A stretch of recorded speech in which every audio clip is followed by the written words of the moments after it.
So Joe, where did Mary go after the explosion? I don't give a fuck. Everywhere. Who gives a shit?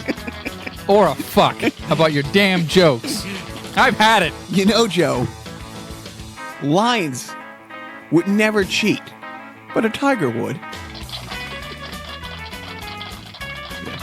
tiger would. Hey! Oh. Oh, man.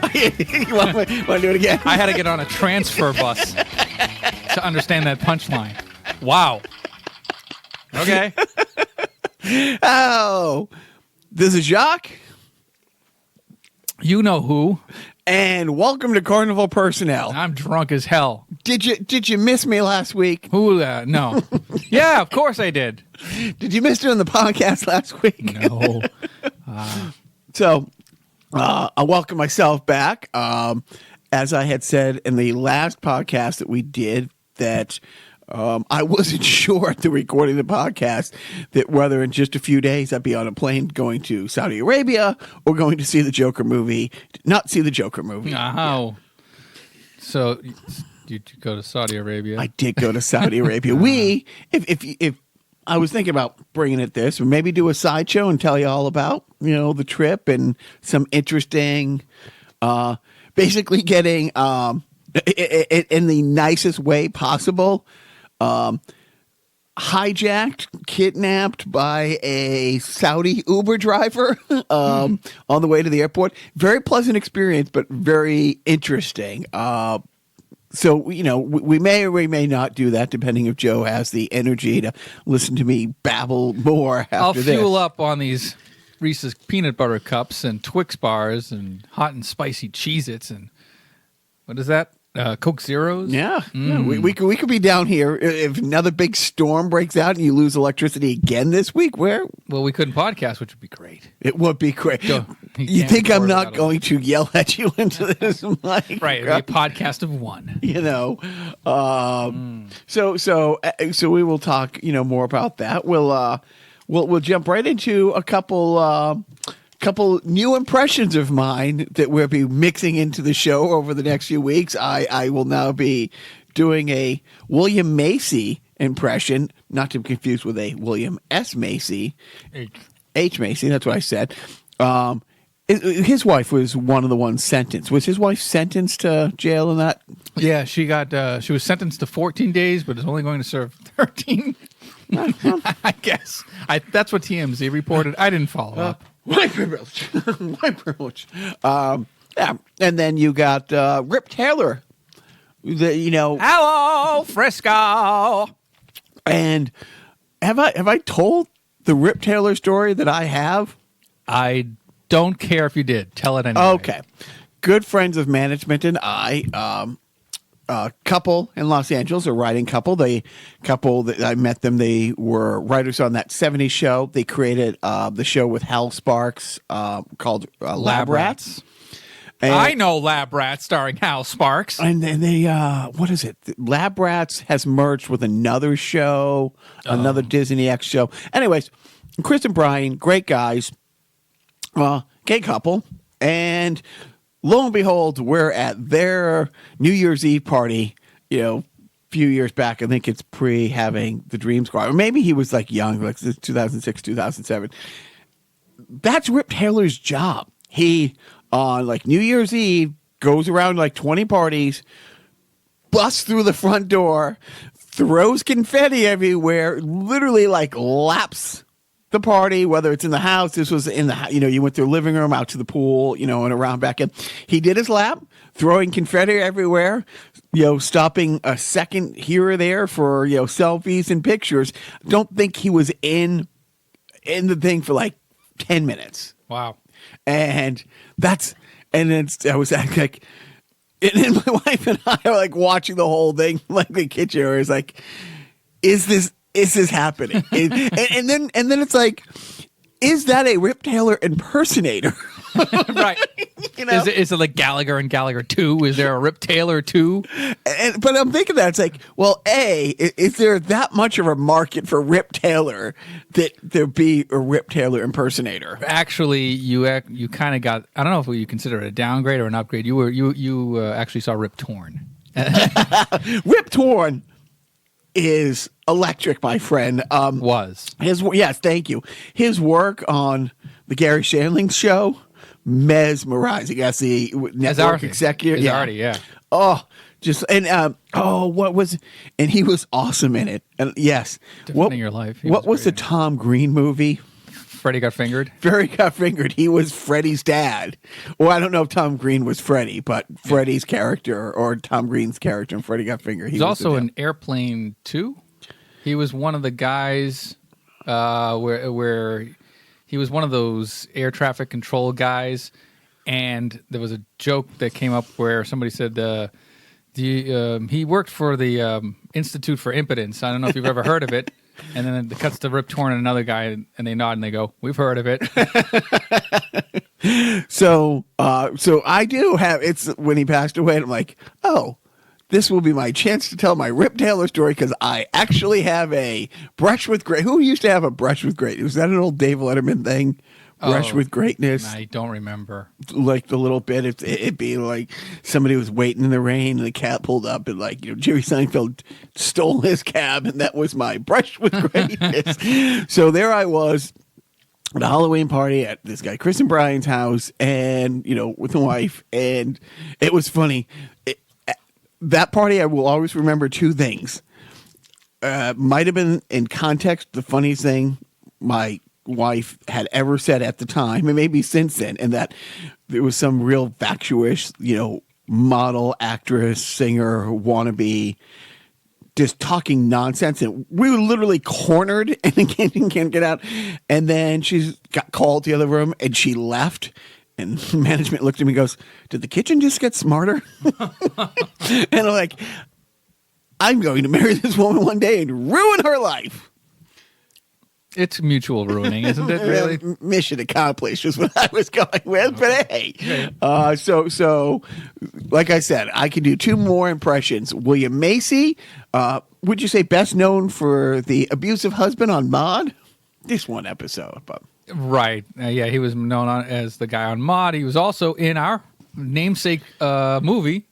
He was in The Jerk. Oh, wait. Damn these glasses. Okay, sir. I damn thee. Damn these glasses. Sir, I can fix those. You can? Well, here, fix those suckers. Yeah. An Opti grab was born. Right. Opti for the eye and grab for grabbing it. Use the Opti grab. Here's some triple dicks. Keep the change. Wow, thanks. I can make a lot of money selling this shit. That's my Bill Macy impersonation. I like. Do you know what? Yeah, let's go with Bill Macy from The Jerk, not from Maude. Yeah, guy from Maude was a dickhead. So we've lost 2 rips in 1 year. We really have. But we go on. I won Twitter this week, Joe. I won Twitter. I don't know if you saw my tweet from earlier this week. Mom-in-law passed away in April, and unbeknownst to us, until a couple days ago, Verizon is still charging her for her phone, which we thought was shut off. And I called Verizon. First of all, couldn't call Verizon. Tried to call Verizon. They said, nope, you have to go to our chat thing. So I'm chatting online, and the person keeps saying, oh, we have to have the PIN. And I'm like, this lady died 7 months ago. Here's the name. Here's Social Security.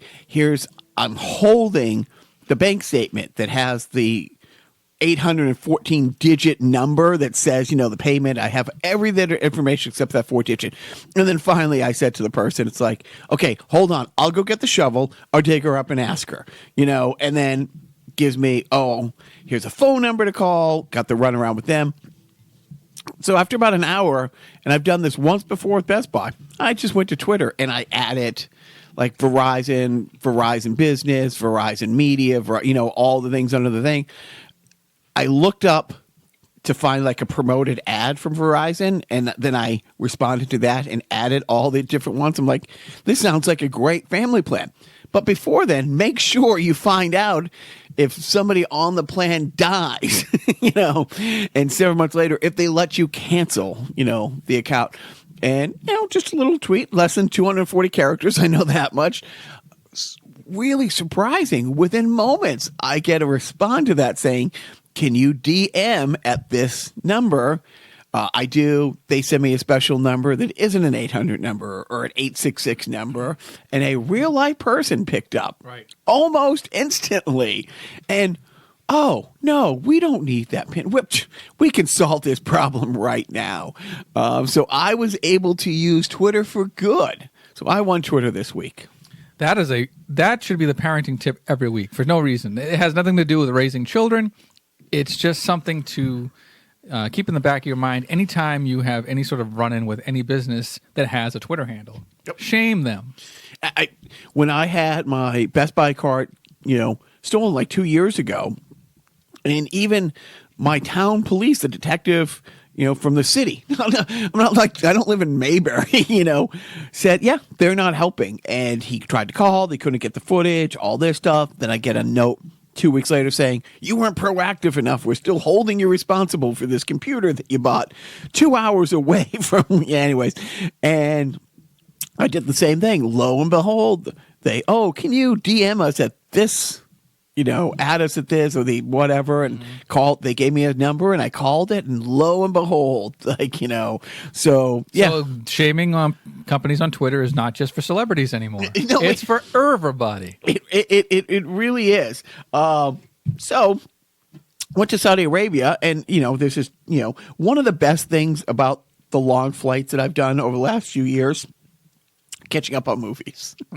I finally got to, and there's so many times I'm like, yeah, that's not worth $70 in a theater. Yeah, that's not worth the $20 Apple TV. Well, maybe that's a red box. But I knew I might have this flight coming up. So recently, let me guess, Land Before Time marathon. No, I wish. Oh, that's the Emmanuel series. Yes. Who thought that they were that far behind this times that I was able to get those Skinemax classics? No, I watched Stuber. Have you seen any of these Stuber? No, I mean, I know. I've seen the trailer. Whatever. You can't ever see Stuber. You don't use Uber that much, but you can never get in an Uber again and not ask the guy, have you seen Stuber? They might have like a little function on the app now that says you cannot ask the driver if they've seen Stuber. It's really good. The Upside with Chris Hart and the dad from Malcolm in the Middle.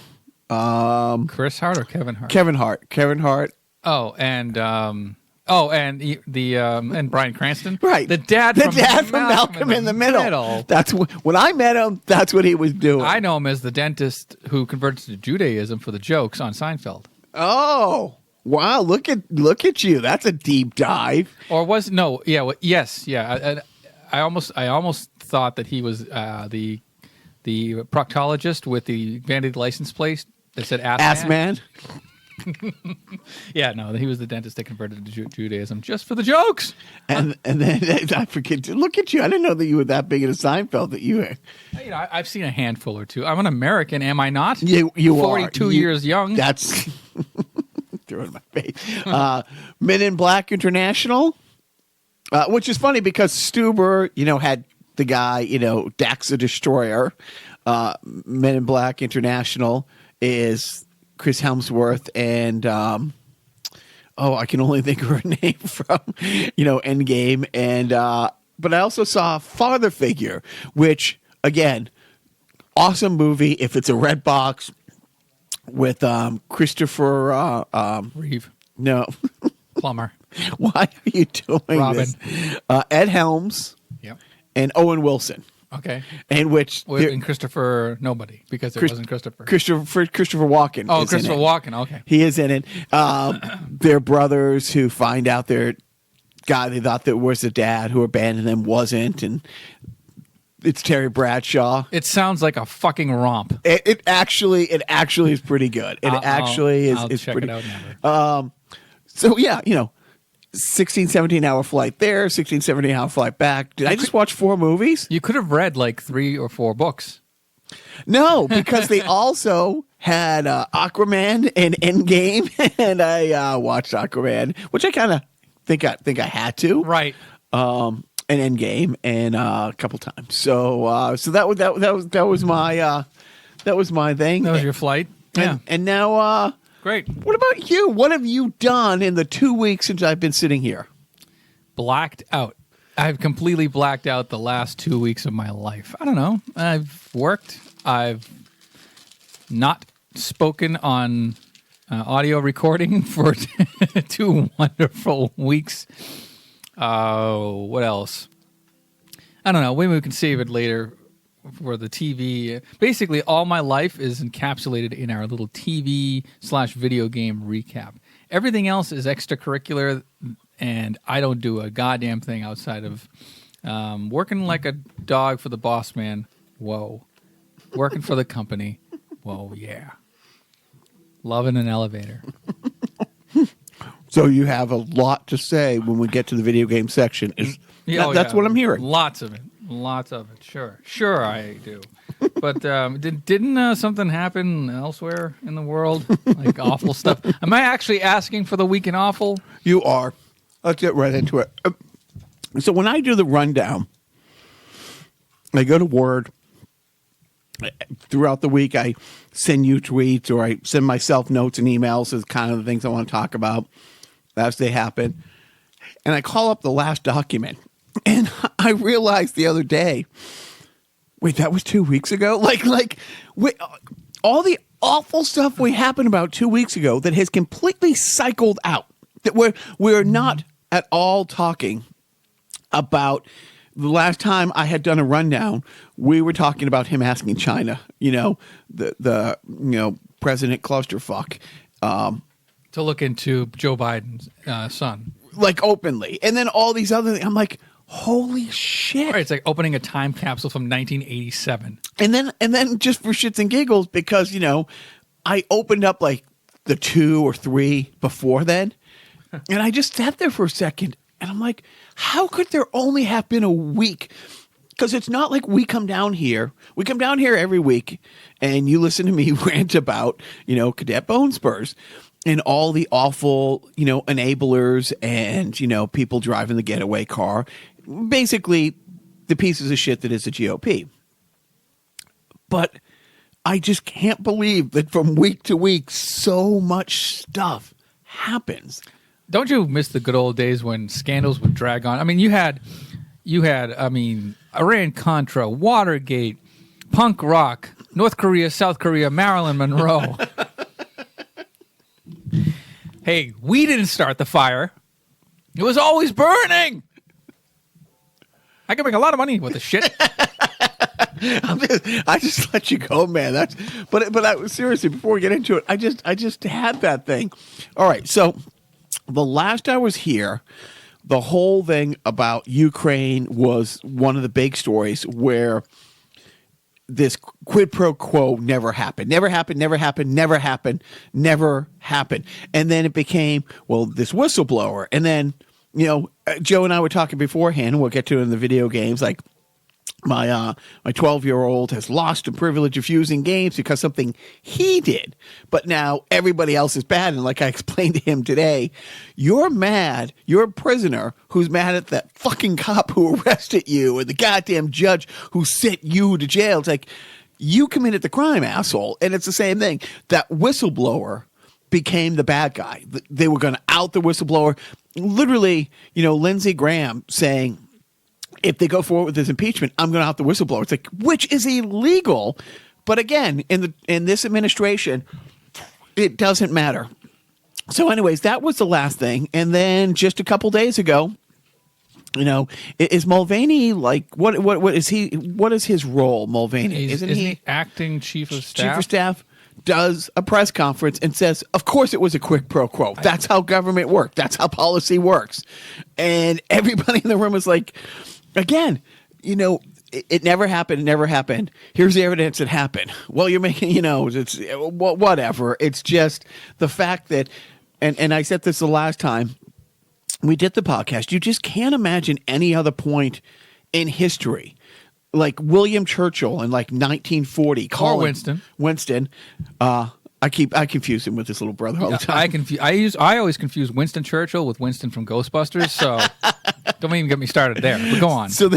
But seriously, 1940, U.S. isn't in the war yet, but we're helping. We're supplying England with supplies. They're dependent on, munitions and all these things coming from the United States. And I just can't imagine Churchill calling Roosevelt saying, yeah, the bomb rates are bad. We need more supplies. England's about to fall. And him saying, oh, yeah. Senate approved everything. Congress approved everything. I got an election coming up, and I need dirt on whoever ran against him the 4 times he won the president. But I'm not going to deny that there isn't constant quid pro quo happening in politics.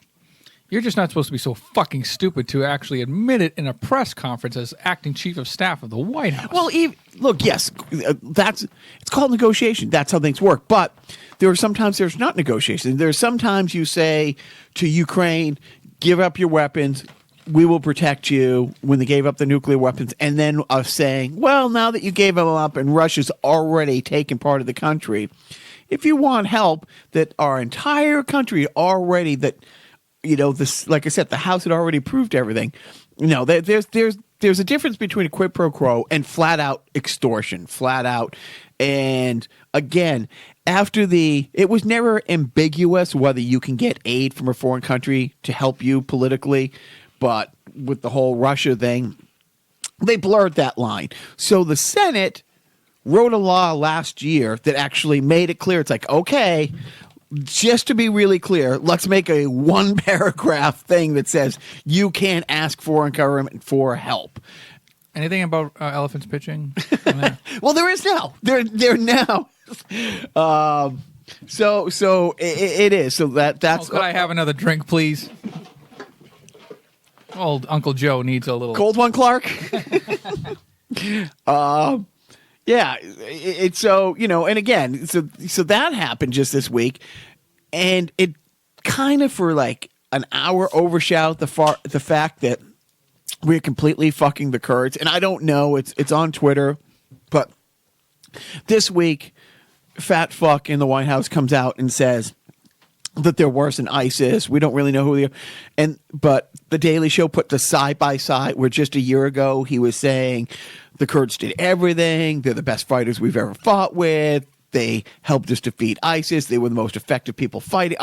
Like, he goes on this diatribe of how great they are. And it's one of those things where, again, everybody loses. Our reputation loses.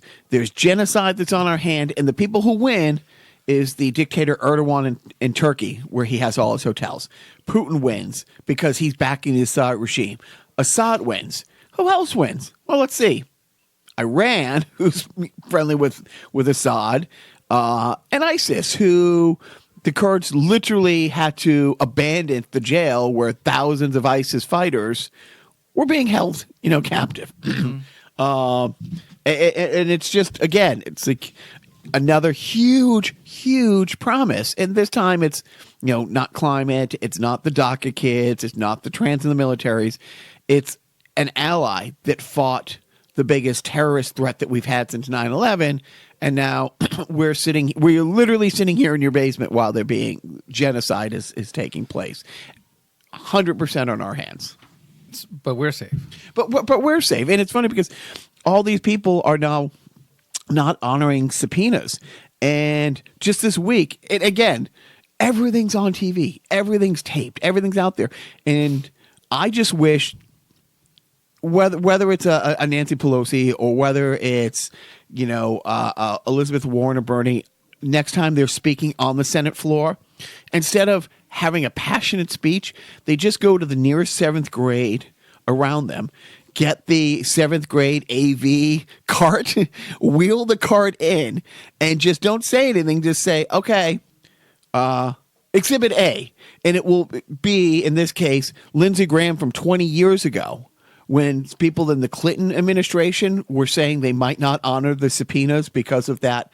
What was that genocidal scandal that caused hundreds of thousands of people to be murdered? I think it was when when President Clinton lied about getting a blowjob. Oh. Yeah. Yeah, but all those people died. if you by people you mean the sperm and his semen, then yes. So, and here's Lindsey Graham, very clear as day, saying it's illegal, that you have to honor these subpoenas, and if you don't, the sergeants of arms should come to your house and arrest you, period, the end. And it's funny because... And Giuliani did the same thing on Charlie Rose. Flat out. Like these, and these are for serious things, and it was great. He was walking in his office, and people are shouting the questions, and he says, same rules apply, and he just shut the door. It's like you're literally running from interviews now, but... As we sit the here, press is scary, man. I mean, they're out there trying to get you at every turn. They won't let you govern anymore. Well, it was my favorite screen grab I've seen in a while. There was a panel show on Fox News, and the banner, and somebody's like, "This is real.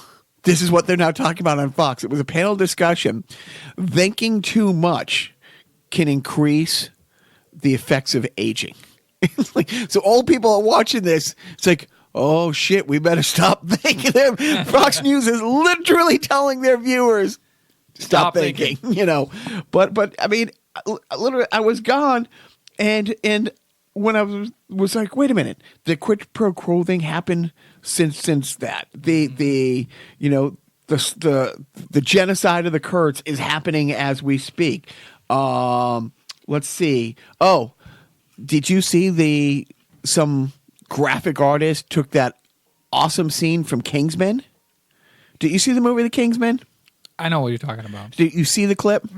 Yeah, it was a mass murder in a church. Right. And the movie Kingsman is awesome. I think I have it on Apple TV if you haven't seen it. Isn't it like the Kingsman Part 2 or something like that? It was a sequel to the Kingsman, right? No, Kingsman Part 2 came after. Okay. I know you like to watch the sequels first. I thought that this clip came from Kingsman Part 2, not the first Kingsman. But came from the first one. I see. And the actor, the good guy, is in this like Baptist church somewhere like in Tennessee, Kentucky. What's the fucking difference? And these people are under some control, the evil bad guy. And they are all trying to kill him. He's a ninja basically in a really fucking nice suit. And it is probably, I'm trying to think if it is the most brutal, bloody scene I've ever seen in a movie. What is it? In Kill Bill, did you see Kill Bill? Yeah. The crazy 66 or the crazy 68 or something like that. There's one scene where she takes on a gang. Right, a gang of all these guys in suits that come at her in the house, right? Yeah. And so that it's 1 and 1A, which is the most violent thing. Yeah.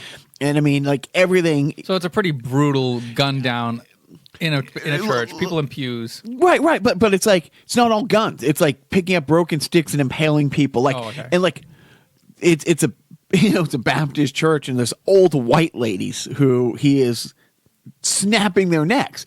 But somebody imposed the logos of all the different media outlets, and then all the people like Rosie O'Donnell, like, oh, let's throw her in the mix. One of the people that, and who was the killer that was being that would be one Donald Day Trump, fuckstick Trump. So Donald Trump is his picture, his face was superimposed on the murderer and the slaughterer. Right, and the victims were all of the Kathy Griffin, yeah. who, if you well know, her life was ruined, like completely. I'm going to say it, completely turned upside down. Completely turned upside down. Why is that funny? Because the last time I think I used that term, you went off on you did the entire Fresh Prince of Bel-Air. That was my signaling for you to flipped, turned upside down. Okay, right. I was actually thinking upside down. Boy, you turned me inside out. Hello, Frisco. So, and here's the great thing: Shitball plays that at a function, at a Mar-a-Lago function, right? like, oh, how great is this? And it's true. So Kathy Griffin can't do a parody thing of killing him, but it's okay. And then he says, whoever did it was a genius. I know who did it, but I'm not going to out the person because he doesn't want the person to be persecuted for doing this. And he knows that snitches get stitches. But at the same time, it is demanding to know who outed him, the whistleblower, over a national, like literally a crisis, an absolute. After breaking a national law. Yeah. Okay. But I mean, yeah. and again, Isn't that crazy? Isn't that crazy what the president who's crazy is doing? But the best thing is the tone deafness of all. And again, they know what they're doing. They literally, but Trader taught, Donnie Jr. And there was, within a wave of like 3 days, like Megan McCain, I'm trying to get them all straight, like Donnie Jr. And a couple other children of these people. Children of the con. Thank you. It's been used before. But it's brilliant. Right. Hey, still from the best. Go on Fox News attacking Hunter Biden, saying that nepotism is probably the worst crisis. And that is what the swamp is, crisis. And that's what the swamp is all about. That's the worst part about the swamp is the nepotism. And it's like, just. Right, coming from Megan McCain, coming from Don Jr. But, yeah. Right. And for Don Jr. to be saying Hunter Biden should be in jail. It's like, yeah, I know. Okay, your dad's actually not king and not going to be there forever. And although William Barr, who went to the Senate floor last week and gave a complete Christian fundamentalist outlining of why he's doing and not doing the things he is, completely based on his like Jesus is telling him to do this. Well, I don't.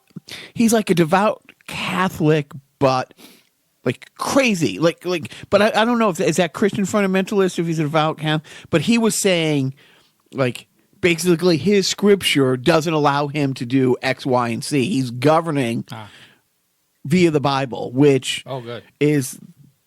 It's a sound document. It's been around. I just wish our forefathers had the foresight, the foreskin to think, wait, maybe we left tyrannical rule by biblical text, and in our new place we should have a place for the Bible, but government should be separate. I wish that they had thought that through. Yeah, you would think that you're going to found a country, you're going to lay some ground rules. Maybe keep religion out of it. Yeah, maybe explain that in some sort of document. Well, put it in writing. Too bad they didn't do that. No. I think we'd be much better off if those rules were made. Oh, so really?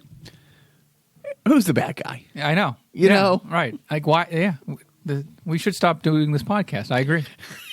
We should stop, bitching and moaning like the liberal snowflakes that we are, saying the same things over and over again every week. No. Folks, are you tired out there?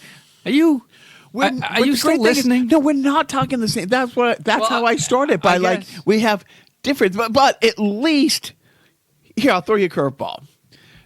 It's not all Republicans that are pieces of shit. There are some Democrats that are pieces of shit, such as is it Gabbard? How do you say her first name? Oh, Tulsi Gabbard. So about 2 or 3 weeks ago, there started to be these conspiracy rumblings that the Russians are starting to fund a third-party candidate who's a Democrat. That was a rule. That was like the whispers going on about 2 or 3 weeks ago. And as of last night, I think we know who our Manchurian candidate is. Did you read her tweet? And my favorite thing I saw on Twitter is like, did Donald Trump get a hold of her Twitter? Like, did he hack into that? No, there weren't any misspellings. But well played. Yeah, Tulsi Gabbard was called out, and I guess Hillary Clinton in an interview said that Russia was going to be using a third party, or trying to set up and fund a third party candidate who was on the Democratic side to eventually run as an independent to disrupt the elections, using false information and fake news and propaganda and all that stuff. And in the interview, she said she used the pronoun she when referring to a current candidate. And of course, that set all of the eyes on Tulsi Gabbard. So Tulsi Gabbard goes on Twitter and responds to Hillary Clinton, saying that thank you for exposing yourself as the propagandist and the perpetrator of all of these false claims and conspiracy theories and this and that. It was like a 3-tweet rant, and but of course, I think the night before, 2 nights before, Tulsi Gabbard out of nowhere decided to bash Hillary Clinton by name in one of her responses during the debate, and it's just like, well, obviously, if you're bashing Hillary Clinton out of nowhere, she's on your mind for a reason, and that reason is that she can smell a rat, and she's going to tell on you, and she did. So, yeah, Tulsi Gabbard is eventually going to run as an independent. Is that what we're looking at? That's what we're... And, so, yeah, so not, all GOP people are pieces of shit, but not all Democrats are great. There are a couple, bad pieces of shit, and and I think she's a Democrat in name only. I mean, I'm pretty 100%. honest. Well, I mean, from the first debate, there was a lot of people who were like, there's 3 or 4 people up there that should be on the GOP ticket. One of these things is not like the others. Yeah, she was doing she's an Assad apologist, or has been accused of being an Assad apologist. Fine people on both sides, Joe. Mm-hmm. She is she does, I guess, adhere to some sort of there are some Republican talking points that she has, I guess, regurgitated in past public statements. Right. So, she's super hot and military. So obviously, she has no business of being in the in the Democratic Party. Right. Yeah. And wasn't she? Is she also the one that was like mental illness? It's all in your head. I think that was Marianne Williamson. Okay, yeah, all she's right. the nutty one that fell off there. So there was a couple, but I don't know. I don't know about this Tulsi Gabbard being, being more conservative leaning and maybe going to run on a independent ticket, because what kind of person like that would go on Tucker Carlson? Thank you. Which Thank you. Wait, she did. Yeah. But on happier news, well, I don't know if it's happier news. Since we did our podcast, Bernie had his heart procedure and is back out there. He today is at his first rally since then, and where he is getting AOC is a featured speaker and officially endorsed him for president. Mm-hmm. He got 3 of the 4 squad members to endorse him. It was AOC, Ilhan Omar, and it was Tlaib. What's her name?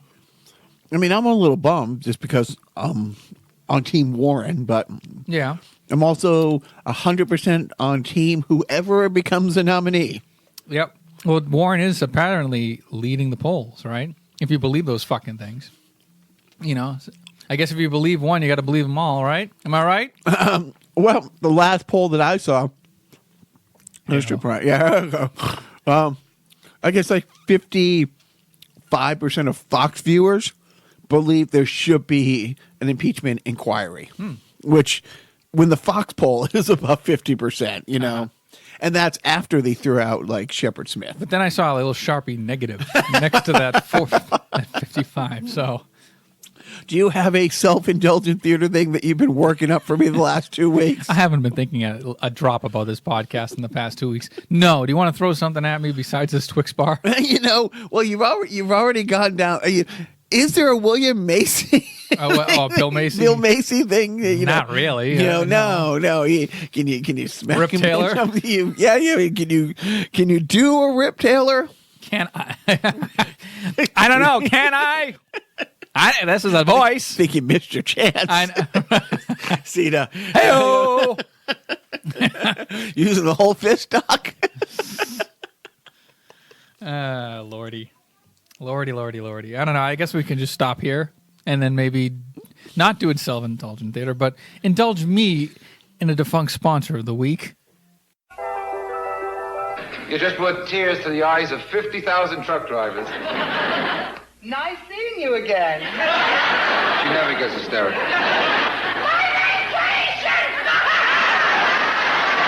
Honey, me. I am full of excitement. You fire hydrant! Maude will leave you speechless. So I battled myself as far as LeBron James. You know, Who won? I've always first of all, I just love the name LeBron James. You know, I'm not a big basketball guy. I'm stuck in the Bird Magic era. I think that was the greatest era in basketball. I've never been a huge Jordan guy. I think Jordan got too much, credit because he needed the supporting cast. He literally, he was great. He's one of the greatest. He probably is the greatest. But he needed Dennis Rodman. Who's ever needed Dennis Rodman besides Kim Jong-un? And Bird didn't need Robert Parrish, didn't need Danny Ainge, didn't need McHale. No, the difference is he made players. But anyways, I'm not going down that rabbit hole. And LeBron is a freak of nature, and it is amazing. He's dragged horrible teams to the finals. He literally has dragged some of the worst teams, to the finals, to conference championships. He put his dream team together, and he won, his rings, and he, down in Miami, he went back. But I'm not talking about the basketball aspect of LeBron James. Last week, the NBA was playing, or a couple of weeks ago now, was playing in China, playing a couple of exhibition games in China. And the GM of the Houston Rockets sends out a tweet basically showing support for the, do you call them victims in Hong Kong? Protesters? Yeah, the Hong Kong protesters, which China absolutely lost their shit. Literally shut down the games, scrubbed the internet of Houston Rocket stuff. You could get Knicks stuff and Lakers stuff, but they did. They scrubbed the internet there, of all this. And even and fucking Bloatus, is talking about Popovich, who's very outspoken about he's basically calling him a pussy for not speaking out against, you're not so tough now. You talk shit about our country, but not their country. It's well, yeah, he's an American. He's worried about making our country better, you fuckhead. But what was really interesting is a week later, as cooler heads prevailed and stuff like that, LeBron James was calling for the firing of the GM of the Houston Rockets who sent out the tweet. And 100% allying, basically bowing down to the Chinese government. Now, why would LeBron James, an American basketball player, and that's all he is, why would he care what China thinks of him or the NBA? Correct, right. Now, this is, however, the same LeBron James, who railed against the NFL for Kaepernick and for Kaepernick being blackballed, and he stood with him so much, literally went out of his way to get on a pedestal and say, that Kaepernick is a hero. He stood up for free speech. He stood up for what he believes in. He's not taking a knee for himself. He put his career on the line to bring attention to the Black Lives Matter and that whole movement. And that the NFL, with its collusion and all this stuff, that it's evil and blah, blah, blah, and he piled on with some of the NFL owners have that slave mentality, and that's how they run their team and organizations. He spoke out the day that Cap won his big lawsuit against the NFL about that justice was done because he was blackballed, because it's free speech, because it's America. Yeah, it doesn't have the same, Yeah, but why would he do that? Again. Oh, maybe I could answer that question. Good. Well, I'm looking because I can't see an answer anywhere. Could enlighten me. Well, I think, according to the news, LeBron James has a partnership with Nike. What? Yes. He still has a partnership with a sneaker manufacturer. But that's an American company. Right. They only sell to Americans. And their sneakers are all made in America, right? By American union workers? You know what? Treated like decent human beings with decent wages? I'm checking the news again. Apparently, no. They do considerable business in China. So maybe LeBron James is going to bat for China because of maybe some business opportunities that may be soured if that were to fall through. And it's already cost millions upon millions upon millions with the NBA. And that's it. It's like that is now the golden goose. It's a China market for American sports. It's like the NFL. The NFL has to get there. The NFL can't have more people watching the NFL games here. They all need the China market. And it's the same thing. You know, a huge producer, friend of mine had pointed out about like 15 years ago how many movies are now taking place there. It doesn't matter if it's like the Avengers, like, Age of Ultron. It's like, oh, Ultron had a flee to China where they had a track. I mean, all these movies are incorporating, China because Chinese people, just like American people, want to see, representation. It's like that's the Golden Gate Bridge. That's that's in my backyard. Kind of stuff. Yeah. And then did you hear about? This is off topic, but Top Gun Maverick. Apparently, there were some patches or references to either I think it was Japan and maybe Taiwan or something like that, and they had them removed because of the Chinese distribution. So there's little things like that. But South Park did a great episode about it a couple of weeks ago. Good. It's been talked about. It's where Stan's dad is a local weed farmer, like because weed is legal in Colorado. Yep. So the whole season now is they started this farm that grows weed.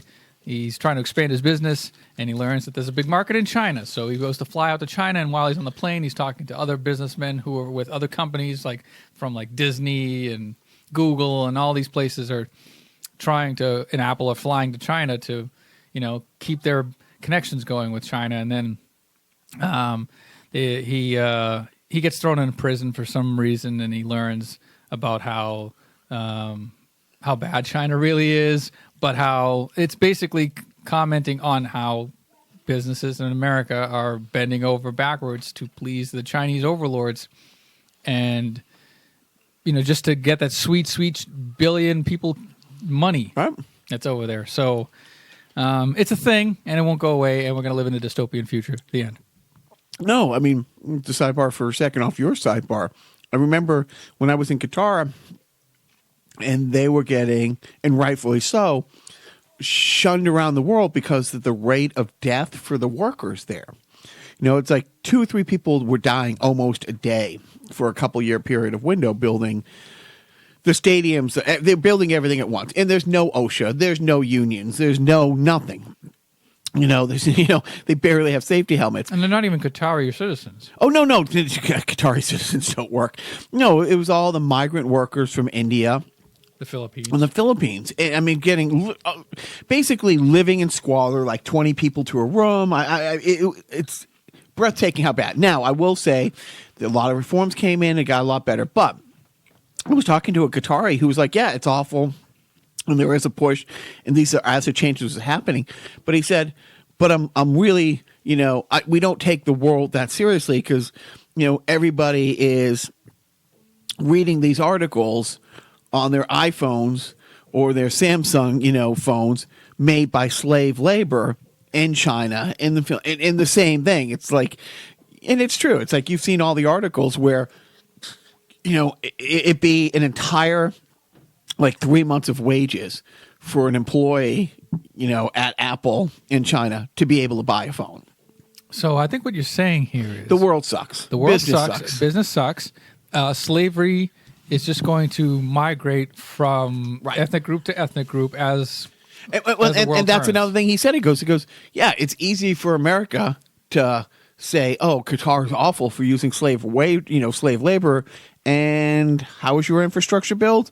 How was the infrastructure of London built? He goes, every great society from the pyramids to today is built on the back of slavery. And he wasn't saying, yay, slavery, but he's like, yeah. we need to get better, and we are. And this is wrong, but what they say about ugly fat people playing Twister naked in glass houses. I don't think they say anything because they're coming so hard. So back to sport. So LeBron James is not really the spokesperson for human rights and change and fairness, and He's a hypocrite like 100% of human beings. Except you and I, with the exception of you and I. Yes, 100%. You know who else is pieces of shit? Yankee fans. And this is old now by the time we're talking about, but I'm going to put it up. So in the first round of the playoffs, they were playing, and I cannot find where I wrote the pitcher's name down. One of the pitchers on the other team. Was he an elephant? Joe, nothing in the rule book That says an elephant can't pitch. Thank you. So, but the guy, when he was like in AA baseball and AAA baseball, had a big article that come out about him, drove Uber in his off hours to keep the dream alive. He's a struggling minor league baseball player. Talk about slave wages. But seriously, and so Yankee fans, when he came out to the mountain with pitching, Uber, it's like, dude, he should be applauded for that. You should look at that guy and think, that's the American story. But by the way, I want to also say that was on Lift Night when they were chanting that. So maybe the fix was in. Thank you for that, Joe. We have a rare opportunity right now. No, first of all, since day 3 of the podcast, I think we established the countdown clock to hating Brady. And I think it was set at 5 years. So what are we up to now? I think we're there. Okay. I think we're pretty close. Fuck Brady. There. So see, Biff, you wait long enough and good things happen. Because we had said, as soon as he retires or as soon as he goes to another team, and the TB12 thing becomes his whole focus of his life, his version of Scientology, which it's hard to argue that it's not basically Scientology, what he's pushing now, but his brand of Scientology. I mean, the book does have a volcano on it. Not only does a book have a volcano on it, the person who reads the book is the voiceover person who read all the Dianetic books. Oh, wow. It's the same. We talked about it's the same guy. It's like there are thousands of professional audiobook readers and voiceover people, and they just happen to get the same guy. Happen to get the same, guy. And he, and the billboards that were out on the 93 highway here last year because he spoke with who's empowerment guy. Tony Robbins. Tony Robbins. He was doing speaking engagements in Boston with Tony Robbins, and we're like. Man, I hope you win us a couple more Super Bowls, but we're really going to hate you. And then, 2 years ago, he does the Tom versus Time thing through the playoffs. That's a Super Bowl that didn't have the outcome we would have hoped for. But it's like, okay, well, I'm glad you're team first, not a me kind of guy, Tom, right? And so just after I sent Joe the rundown last night, it was an hour or so later that I see all these posts online. Paul Rudd, who I love, I guess has a new show on Netflix, which I wasn't aware of. Yeah. And Tom Brady did a 42-second skit, only had a couple lines, but it's Tom Brady coming out of an Asian massage parlor in a strip mall, bragging that he's been there 6 times. Gets in the back of a limousine. Thoughts on this show? I think the optics are not exactly favorable. I guess when you're trying to forget about Robert Kraft and his little misgivings and his incident with the Orchids of Asia spa. But maybe this was shot before that happened, Joe. Well, no. Apparently, I learned on the news that even though the spa sketch was scheduled prior to the incident coming out, it was filmed after the incident had come out about Robert Kraft and Paul Rudd, and even the director of wait, was Brady locked into an ironclad contract that was deemed unbreakable? Giuliani was his lawyer. All right, so maybe that's why. So maybe he had to do it because he had an ironclad contract that said he couldn't get out of it. Right? Is that what it was? I guess according to sources, he was just okay with it and just did it. Yeah, but who are these sources? The director of the show and Paul Rudd. Okay. So, yeah, he's having a little fun with it. You know what? What do you think? Are you reading way too into this? Are you saying that Tom Brady has some sort of vindictive axe to grind with the owner of the New England Patriots for some unknown reason? Well, just because since he hit 40, he's only done 1-year contracts with no team options. And that he still takes what you would consider by today's market a reduced rate in order to build a better team around him. And that the Patriots really fucked up by going out and getting AB, who lasted 11 days here, and Tom Brady has openly been lobbying to keep him. And as I was saying, we now have a rare opportunity, Joe, where we get to talk about a Patriot game that hasn't happened yet. Right. And we were actually, the last time we broadcast, the Patriots were a measly 4-0. And now they are 6-0. 6-0 going into week 7 against a fully healthy. I like to call it strong 7, but go on. A fully healthy Donaldson, the quarterback for the Jets, who the last time the Patriots played the Jets, like 4 weeks ago, not getting their backup quarterback. Their starting quarterback was out with mono. Their backup quarterback was knocked out of the fourth quarter of the game beforehand. So they literally played a game against a first-time practice squad, never QB'd in the NFL guy who has since been literally he might be working at Trader Joe's now with the guy from the Cosby Show. But seriously, Tom Brady goes to New York to play the Jets tonight, and with the or last night if you're listening on Tuesday. Yeah, that's true. Or the night before if you're listening, or Monday night if you're listening. 6 months from now, probably. So but seriously, it's one of those things where yes, the offense sucks. It just sucks. Everything about and his stats aren't great. And he literally, we've always taken pride that he doesn't care about stats, and but he doesn't have anybody to throw to. He goes into tonight's game with 2 tight ends who haven't played at all this year. Now, one of them is Ben Watson, 37 years old, a 14-year NFL veteran.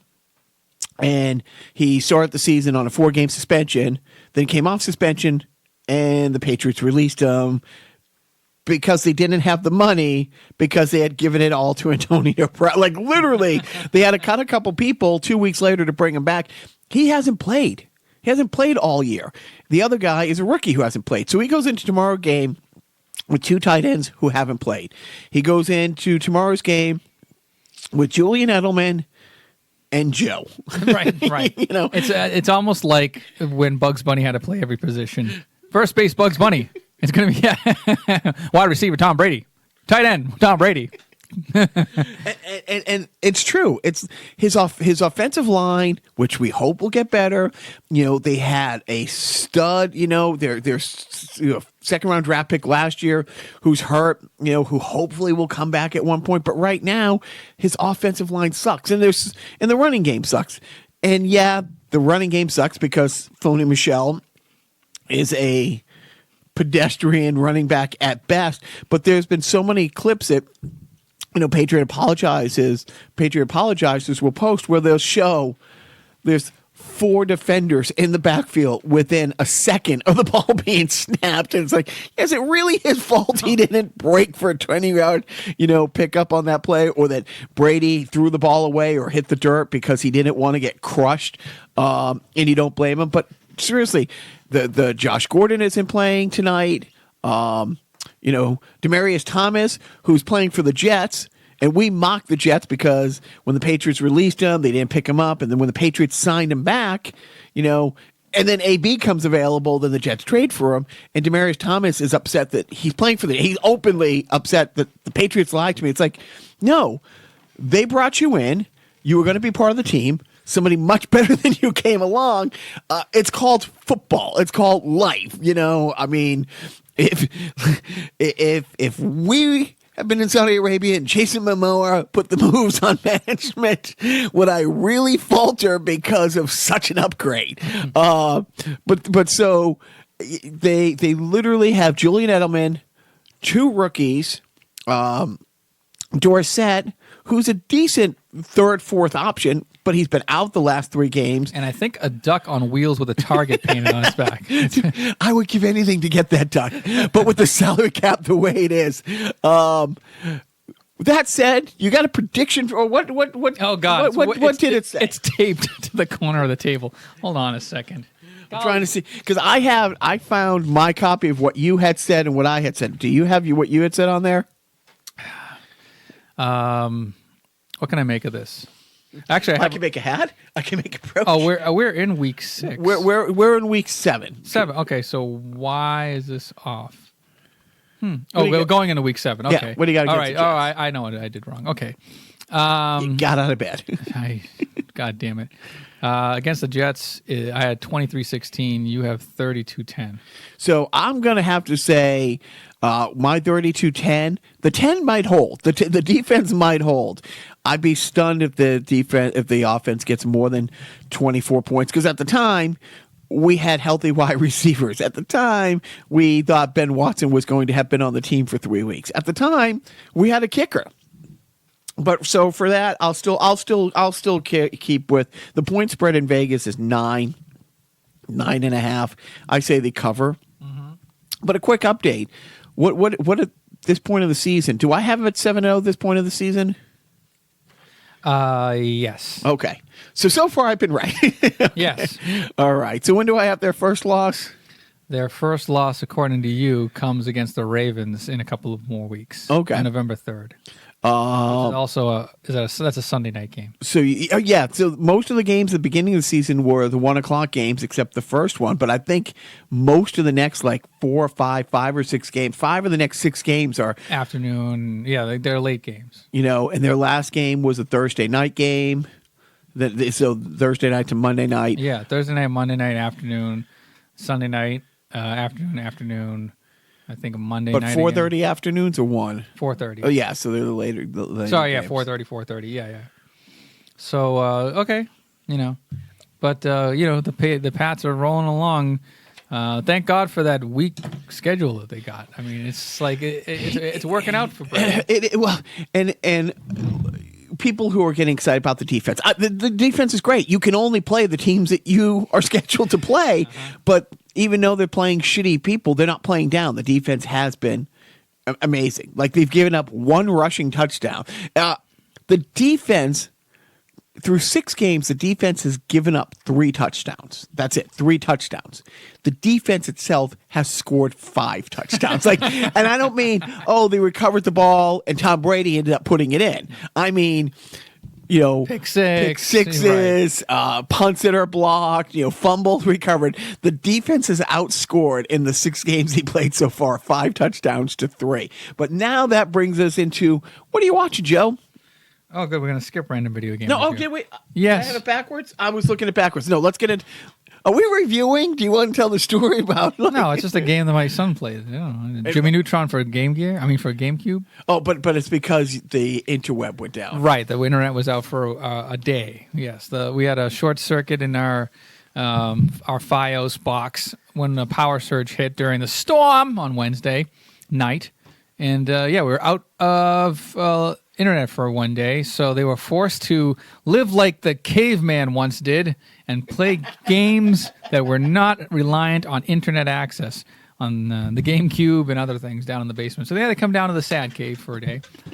And by the way, I can't see the thing from here anymore. So what is it? What does it start with? An R. Okay. Give me an R. What's the second letter? Give me an E. What's the third letter? Is it Renegade? Give me an E. It's All right. Renegade. All right. You've christened it again. Renegade from Taito for the NES is what Jacques grabbed off the wall while I was rambling about my kids having to suffer through a day without internet. Like it was 1995 or something, God damn it. So this is a game where I think it's like It's like a beat 'em up game, kind of like Double Dragons, I think. It's based off of an arcade game, like most games on the Nintendo Entertainment System were back in the day. It's you're basically like this martial artist guy who's probably out for revenge or something or other, and you have to beat up thugs with who have pipes and chains and bats, and no guns though, no guns. Not that I know of. Not at least not on the cover of the cartridge. So I think I might have played this once or twice in my life. I'm sure this is a fine port. I'm going to say that Pat Contry, who wrote the book Ultimate Nintendo, gave it 3 stars.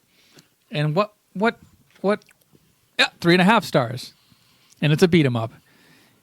This is from the book. This very early example of the beat 'em up genre consists of single screen action where the player stars as Mr. K and must take out groups of similarly dressed thugs.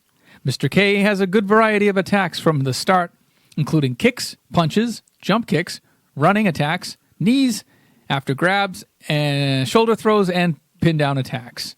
Yada, yada, yada. And, yep, it's a game that you play on your Nintendo in 1988. Thank you for that. I usually, we start the video game thing by me asking you, what have you played? Other than the one day you didn't have power in the last 2 weeks, have you played anything? Well, it's funny about the game, the day we had no power.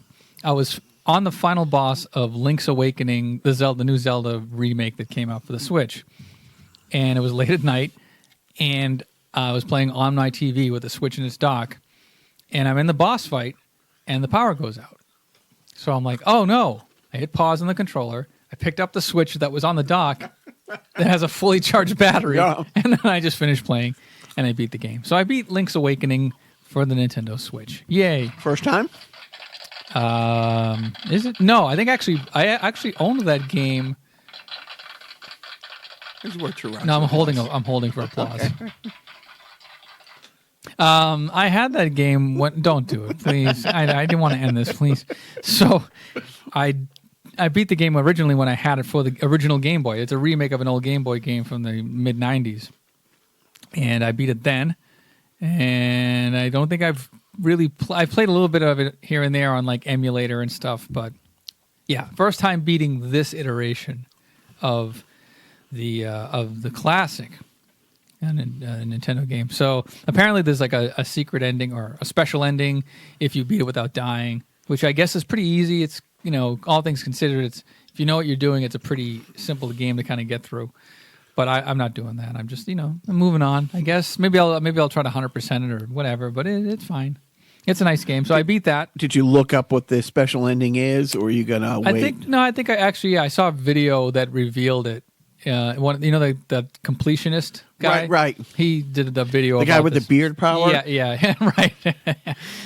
He completed it, and I think they showed the ending in the review, and I was like, oh, that's nice. So now I don't have to, 100% it or play it without dying because I'm not some fucking nerd. What am I playing right now, Joe? Playing games with me, baby. I don't know. So I told Joe beforehand. We had talked about it before on the podcast. We were thinking about ripping off the Band-Aid with the games at the house. I play way too much for a guy 50. I just do. And the boys play they don't play way too much. They only play on the weekend, but it was their entire the only reason they got out of bed Monday through Friday was so that they come off and we'll play. And we're going to see if we can get management says 3 months. I'll be happy if we get through 2 solid months, 2.5. Maybe Christmas break, bring them out. So sadly, I because I know it's, couple weeks, 3 or 4 weeks, we'll start talking about what we're going to get for Christmas. And I know we both talked about VR. I mean, I really want to play that Lightsaber or whatever that game is. Uh-huh. You know the game I'm talking about? We have the 2 Joy-Cons and like things come flying at you, and you have it's to. like a Star Wars game. Yeah, and there's like a ripoff kind of it. It's not. They can't say lightsaber, but basically and it looks awesome. I've seen glowy sword. Seen him playing it like on Jimmy Kimmel. Like he has celebrities come on and play it and stuff like that. And Right. So we don't want to get into not too detailed. Oh yeah, we can.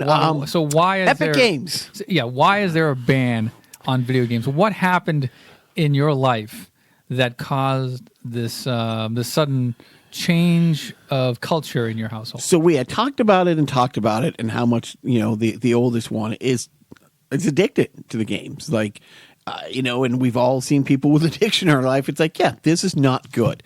Go on. I had to go to the other side of the world, and he had to stay at my mom's house, and we were really, really trying to make him not take the games with him. I've been working on this deal for 6 months.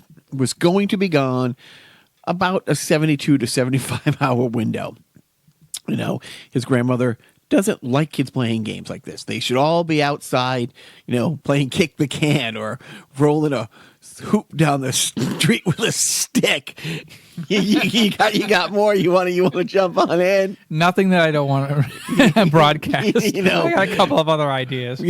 Play Count the Rickets. Whatever they played in like the 40s. But we couldn't. We're like, okay, we don't think you should take the games, but he had to. It's like, okay, I don't think you should take the. So, I guess he was fine on Friday. He was fine all day Saturday because he has boxing, jiu-jitsu. He has usually piano, but didn't have it. Has water polo, but his whole life for the 2 weeks before was talking about this live event that Epic Game is going to have. For what? For Fortnite. And Fortnite has these live event, like I think it's every 2 weeks or monthly or maybe quarterly. But these live events are pretty. And we had a situation this summer where he had a meltdown that I didn't let him bring his PS4 on our drive across the country to go to every Six Flags because that's not enough for him. And then he had a meltdown coming back because we had like 4 or 5 more days to the drive, and he had to be home in like 2 or 3 days because there was going to be some live events. And I'm like, because Wapner's on. Right, Wapner. Dude, management hates when I call it that. When I'm like, yeah, he's Rain Manning. She hates it with a passion when I use it, but it's the same thing. It's literally the same thing. So, we're driving home, we're Maryland. We're at Six Flags in Maryland. We got 2 Six Flags on the way home, and he's like, basically he made himself sick with anxiety. So he won. We had to come home, and it was like, this is bad. We got to do something about it. And we limited it. We put some checks and balance in place, but he's had a couple meltdowns, and so flash forward to this past weekend, he was counting on this Epic Game thing. Did you see it? Were your boys playing it? Are they? No, they're not doing Fortnite. My boys don't play Fortnite, but I'd heard about the event on the news. And that's how big this thing got. I guess the long and the short of it is that this was the end of their current season, and they were going to introduce a new season of Fortnite. I guess they change out like storylines or whatever on this massive Fortnite. If you don't know, is a massive online multiplayer game. It's a battle royale game where you're dropped into a situation you have to like forage for supplies and ammunition and whatever, and then you go do battle with other teams that are playing online simultaneously at the same time, and you're like trying to, win battles or some shit. Anyways, and you choose characters, but there's a whole storyline that's integrated into this battle royale game. Well, Fortnite apparently was going to change into the new season, and I guess the way Epic Games, who makes Fortnite, wanted to do this was to literally blow up the game. Apparently in the universe there was a rocket that was launched into the air. It exploded. It started forming a black hole that sucked the entire environs into the black hole. A meteor came down. Okay. But it was six missiles come down, and as if you look up, and I only again saw this, you see a meteor and you see 6 missiles that kind of spread out to the different corners, different parts of the map. Yep. And then it hits dead center of the map, and then it opens up a black hole that sucks in everything. include everybody, every player, every character, every Battle bus. everything gets sucked into the black hole, and what's left for I guess a couple of hours during this live event, 6 hours. 6 hours is literally a black screen with, if you remember, those of you who are old enough will remember this. Remember when in the old tube TVs in the 60s and 70s, you turn it off and there would be this little pinhole white dot in the middle of the screen. That's what people were staring at for 6 hours, apparently. And players were losing their shit. They didn't know, was there a bug? Is this a troll? Is this the end of Fortnite forever? And people were losing their minds. And apparently your son was not excluded from that. Now, working on this Saudi Arabia deal for 6 months, all hinged on a 4-hour window in which I had to go and buy a suit. Spent a lot of money on a suit to go to this thing. Last time I wore a suit, the phrase, "Would the defendant please rise," was going to be uttered. And there I am. And honestly, I wish I could make something like this up. Would you believe? This was something out of a wacky sitcom. I'm sitting at a table between Jackie Chan and Jason Momoa, and the wife says, "We have to go now." And I'm like, I can't go now. I have to sit here for different reasons. I wasn't doing it because, it's cool. It's like there was some drama going on.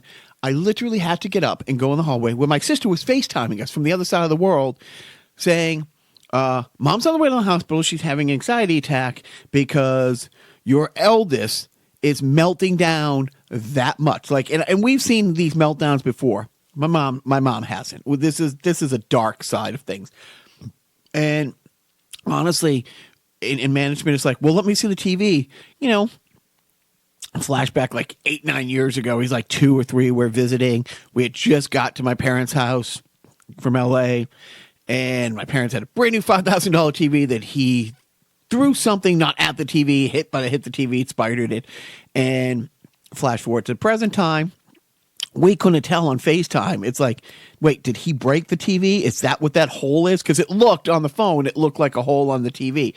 And he's melting down that the PS4 is broken and that his little brother must have done something, or the TV's broken, and he's missing this live event. And honestly, it was a colossal, and he tuned in after the dot, like after the explosion, so he didn't even see the event. He just thought, no, he saw. You know what? To be honest, I don't even know. Yeah, I don't know. I just know I needed 4 hours on the other side of the world. That's it. And in the middle of the biggest deal that I've put together in years, and honestly, to be sitting between, an iconic legend, and the guy who's been stealing my look the last few years, making a living off of it. Jackie Chan. Yeah, thank you. And I had to deal with this. And my poor mom, in her mid 70s, my dad was 80. It's like, that's what they're dealing with. And my sister's like, and it's, we can't come home. Yeah. like we are coming home. We're on our way home. 2 hours after this, we were scheduled to go to the airport and fly home. It's a 27-hour commute door to door, from leaving the Ritz-Carlton in Riyadh to landing at Logan. It's a 27-hour process. So we're on our way home. Mm-hmm. Can't fucking do anything right now. So we just handled it calmly, as calm as we can. We didn't make a big deal of it when we got home, but he can't play the games from week to week. And he knew something was coming.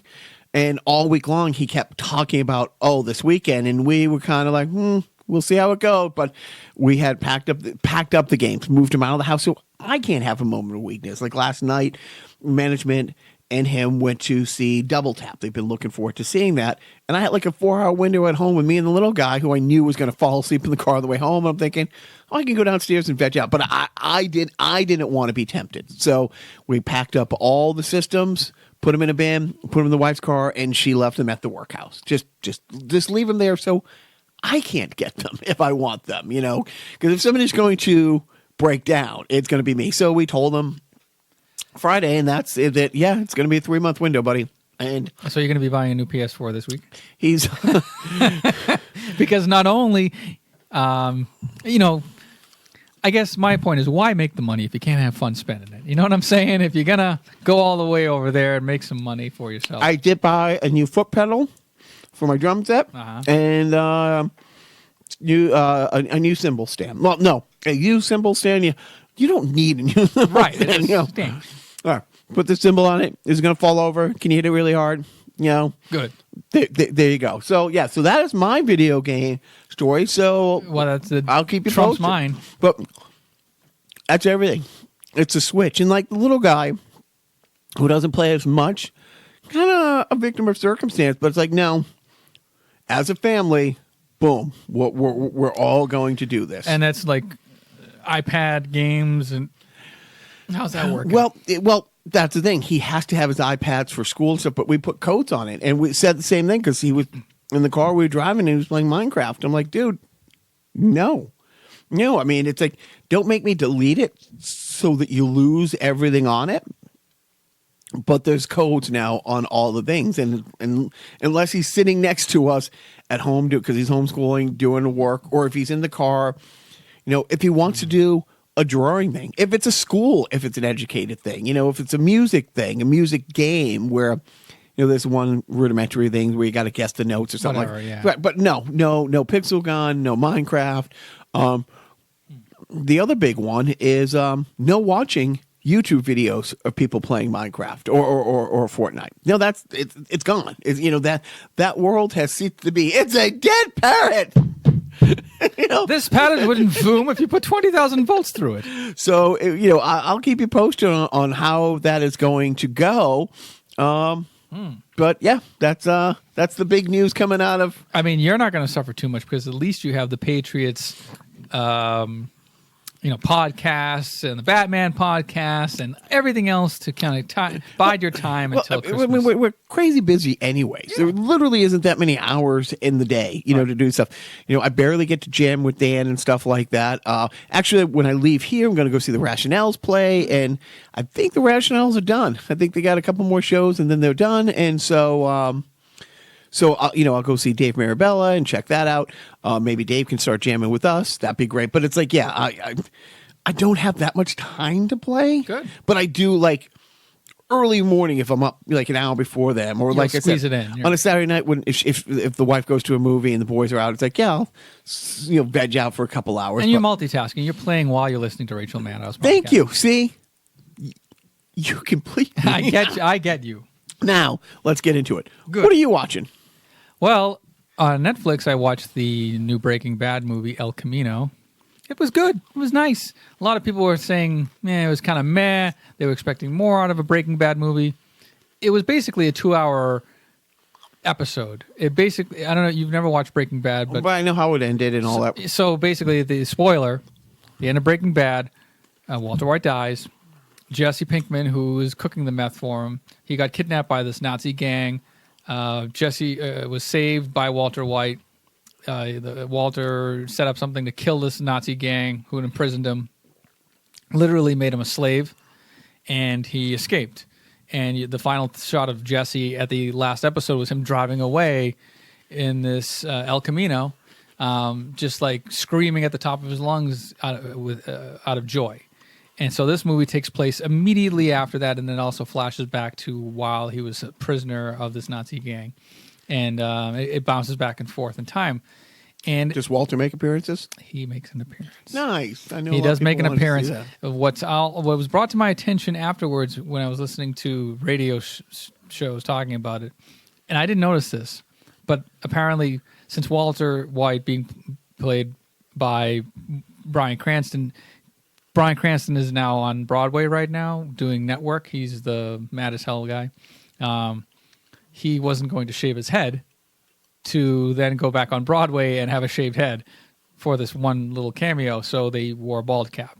The bald cap, not exactly Stan Winston quality. Wasn't exactly like, the highest. It was supposed to be really, really like nice, but apparently they only had like 36 hours for him to like get fitted for this cap between, shows that he was doing. So anyways, it's a noticeable bald cap. Jacques dropped his phone. He's ruining the podcast. So El Camino it's a good movie. It shows what happens to Jesse Pinkman afterwards in his quest to evade authorities and go on with his life. You find out what kind of what happens to him immediately afterwards. So it's kind of like a final episode, and it's nice. Who also makes an appearance is the late Robert. Who was the guy who just died? Robert. He was in Jackie Brown. He was you're not gonna. Oh, yeah. What the hell's his name? Robert. Come on, man. Congressperson Elijah Cummings. He just passed away. We didn't mention that. We mentioned Rip Taylor. Right, Robert Forster. Okay. Robert Forster, the actor. He made an appearance and he passed on. Anyways, I'm watching El Camino and I watched it and it was nice. And now I'm going to stop watching TV because there's no more TV to watch anymore. No, that's where you're wrong. Let me help you out. Okay. You got Amazon Prime, Joe? I do. But I could not recommend more. I think like after I left here last weekend, management and I rarely get to sit on the couch and watch something. And she was like making us something to eat. I'm like, oh my God, as a gag, I'm going to start to watch this and see if she even notices in the background. And then she did. And then she sat down and then we fell into a rabbit hole of watching what was it? Let me get this straight. The crux of our Saturday evening viewing was 1970 female hygiene films. Dude, the best. like the best. I mean, this is what they were showing high school kids in the 70s. Followed up by, it's like, oh, because you watch this, maybe you want to watch these 1950 stranger danger films of like, I can't get into how awesome they were. not even awful-some. Just straight. They jumped straight to the front of the line. Straight up, dude. Awesome. It's like this one thing. It's like, oh, these kids are at school and it's a 50, so they would go home for lunch. If you sent me home for lunch when I was 8, I wasn't fucking coming back. You're lucky I showed up once in a day. You think you're getting my ass in there twice? Ain't happening. That's a you problem. But one kid, decides to get a ride home, and his friend, the girl who he's friends with, saw from around the corner him get in the car and go, and then like they're back at school and it's all voiceover, like the acting's all done and it's all narrated, and like an hour or so later they realize little Timmy didn't come home, and the police come to the school. They call the mom. No, he isn't here. I thought he stayed there for lunch and blah blah blah. Ends up asking the little girl. She says, I saw him get in his car. The girl remembered exactly the car, exactly the shirt and the bow tie and the license plate, and they ran it down, and then it's some pedophile, and it's like, luckily they got him just before, he diddles a kid and stuff like that. But they bring him into the police station, not like Pina was like, he has a disease and blah, blah, blah. And luckily I'm like, oh my God, are they glossing over the fact he was just about to fuck a kid? But there's a bunch of them. Well, I'm actually pulled up the Amazon Prime app on my phone just now, and I looked up feminine hygiene films, and lo and behold, feminine hygiene films is a selection. It's a collection of historical educational films on feminine hygiene. Customers also watched child abduction safety films, classic STD films, teen scare films. What is this?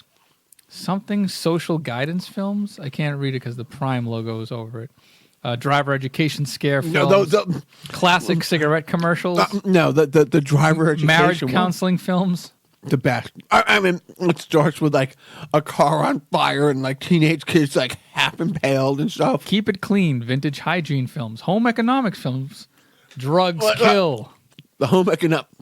We fell down the rabbit hole. We watched all these. Nuclear attack civil defense films. The home economic films is, bitch, why are you in the kitchen? Right. If you're pregnant, aren't you supposed to be barefoot? It was dude. That's what these were. Was like it's like was it like just like a graphic of like boobs plus sandwich equals marriage?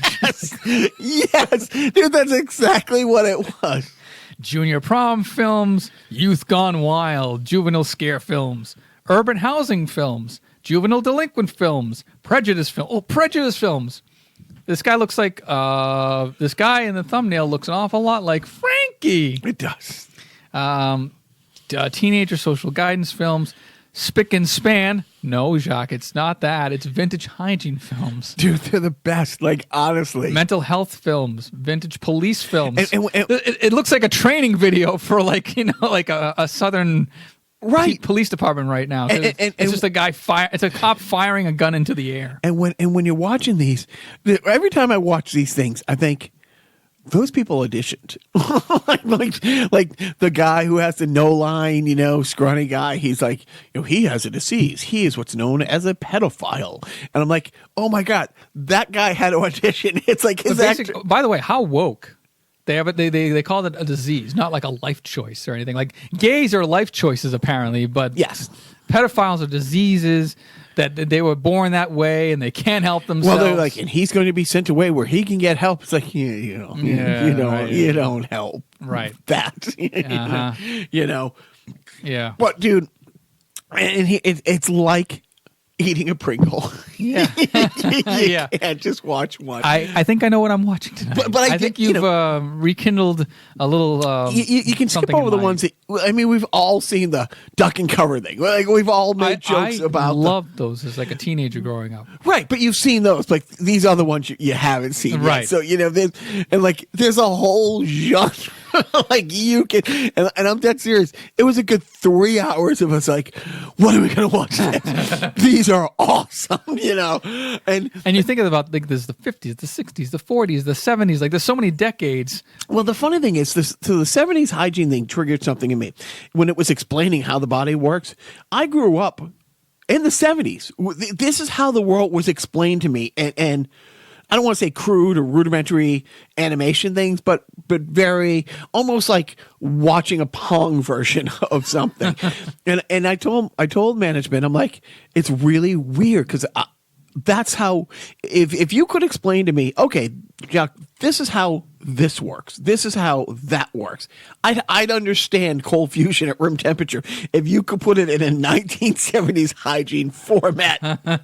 Of explanation, I would get it. It's like my visual learning was completely shaped by these type because I'm watching them. I'm like, and some of these stuff, I'm like remembering seeing like Stranger Danger things in school, right? And all. It's a trip down memory lane. Oh, dude, repressed memory lane. It was great. It literally was great. And I didn't watch like the classic smoking cigarettes because.